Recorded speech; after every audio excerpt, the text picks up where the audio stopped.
ஐயா உங்க கஷ்டம் நீங்கன்னா நான் ஒரு வழி சொல்றேன் செய்றீங்களான்னாரு. என்னங்க ஐயா செய்யணும்னு? தினம் சிவாயனம்னு சொல்லிட்டு சாப்பிடுங்கன்னாரு. அவர் கைக்கோள் முதலியார். கொஞ்ச நேரம் இறங்கினா கூட வேலை கட்டணும். ஆகினால் அவர் என்ன பண்ணாரு, என்னால இந்த சாமி எல்லாம் கும்பிட்டு இருக்க முடியாது, வேற என்ன ஐடியா சொல்லுனாரு. சரி தினம் திருநீர் இட்டுட்டு சாப்பிடுவேன். அது கூட என்னால முடியாது, வருவாங்க அப்படியே தறியில நான் சாப்பிடுவேன், அதெல்லாம் எதிர்பார்க்க முடியாது. திருநீர் இட்டவங்களை பார்த்துட்டாவது சாப்பிடுறியா, இது கொஞ்சம் எளிமையா இருக்குது, இது ஒன்னா ஒத்துக்கிறேன்ட்டாரு அவரு. அப்போ அவர் எதை வச்சு சொன்னார்னா, அவர் வீட்டுக்கு எதிரிலே ஒரு கொயவன் ஒருத்தர் இருக்கிறார், கொசவன். அவர் என்ன பண்ணாரு, அந்த திருநீர் தினம் தரிப்பாருன்ற ஒரு தைரியத்தினால அவரை பார்த்துட்டு நம்ம சாப்பிட்டுக்கலாம் ஒத்துக்கிட்டாரு. தினம் இதை பார்த்துட்டு சாப்பிட்டாரு சொன்ன வாக்குக்கு. அன்னைக்கு அவர் மண் எடுக்க போயிட்டாரு, உழ மண்ணு. அட இவனை நம்பி இந்த வார்த்தை விட்டா இவன் எங்க போனான்னு தெரியல, நம்ம இப்ப பசி எடுக்குது நான் என்ன பண்றது, பார்த்துட்டு வந்து சாப்பிடணுமேனுட்டு அவன் எங்க போய்க்கிறான்னு வீட்டுல போய் கேட்டாரு. அவர் மண் எடுக்க போயிட்டாருன்னா இவரு வேகமா ஓடுறாரு பசியில, அவனை பார்த்துட்டு வந்து சாப்பிடலான்னு. அவன் என்ன பண்றான், மண் எடுக்கும் போது வெட்ட வெட்ட ஒரு சத்தம் கேக்குது.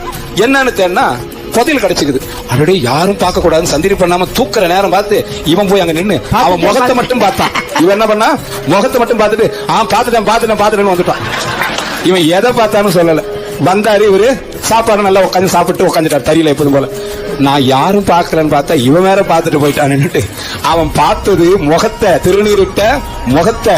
அவன் என்ன பண்ணா வந்து, எப்பா நீ யாருக்கிட்டே சொல்லாத, இந்த பதில் வீணா போயிடும், இதுல பாதி உனக்கு தரேன் அப்படின்னு கொடுத்துட்டு போயிட்டான். முகத்தை, திருநீரிட்ட முகத்தை பார்த்ததுக்கே பாதி கிடைச்சா நீங்க இட்டா எவ்வளவு கிடைக்கும்னு யோசிச்சு